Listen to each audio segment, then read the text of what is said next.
ত্রয়োদশ জাতীয় সংসদের প্রথম অধিবেশন ১২ই মার্চ বা এর দুই-এক দিন আগে শুরু হতে পারে বলে সরকারের পক্ষ থেকে জানানো হয়েছে। সংসদ সচিবালয় ও স্বরাষ্ট্র মন্ত্রণালয়ের তথ্যানুযায়ী এই অধিবেশনে যে বিষয়গুলো ঘটতে যাচ্ছে, অধিবেশনের শুরুতেই সংসদের নতুন স্পিকার ও ডেপুটি স্পিকার নির্বাচন করা হবে। গণঅভ্যুত্থানের পর রাষ্ট্র সংস্কারের লক্ষ্যে গৃহীত জুলাই জাতীয় সনদ অনুযায়ী এবার বিরোধী দল থেকে ডেপুটি স্পিকার হওয়ার কথা রয়েছে। বিএনপির নির্বাচনী ইশতেহারেও রাষ্ট্র সংস্কারের প্রতিশ্রুতি রয়েছে। ইতোমধ্যে সংসদ নেতা নির্বাচিত হয়েছেন বিএনপি চেয়ারম্যান তারেক রহমান। তাকে প্রধানমন্ত্রী করে বিএনপির নতুন সরকার এরই মধ্যে কাজ শুরু করেছে। তবে বিএনপি এখনও স্পিকার, সংসদ উপনেতা ও চিফ হুইপ নির্বাচন করেনি।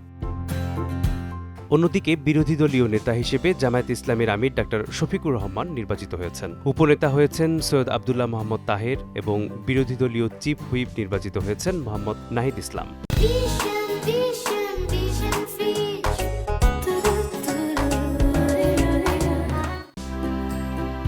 সংবিধান অনুযায়ী নতুন সংসদের প্রথম অধিবেশনে রাষ্ট্রপতি ভাষণ প্রদান করবেন। পরবর্তীতে সংসদ সদস্যরা এই ভাষণের উপর ধন্যবাদ প্রস্তাব নিয়ে আলোচনা করবেন।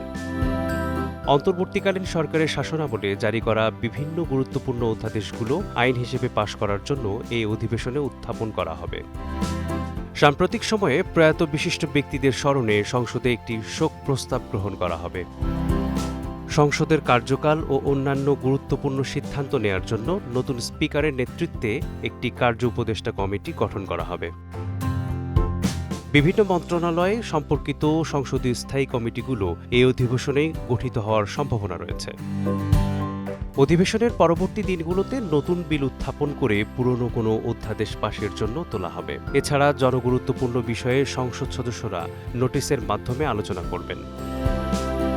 সংবিধান অনুযায়ী নির্বাচনের গেজেট প্রকাশের ৩০ দিনের মধ্যে অর্থাৎ ১৪ই মার্চের মধ্যে প্রথম অধিবেশন বসার বাধ্যবাধকতা রয়েছে। এরই মধ্যে নবনির্বাচিত সংসদ সদস্যরা ১৭ই ফেব্রুয়ারি শপথ গ্রহণ করেছেন। সংসদ নেতা নির্বাচিত হয়েছেন বিএনপি চেয়ারম্যান তারেক রহমান। তাকে প্রধানমন্ত্রী করে বিএনপির নতুন সরকার এরই মধ্যে কাজ শুরু করেছে। মেসবাহুল আলিফ, সময় সংবাদ।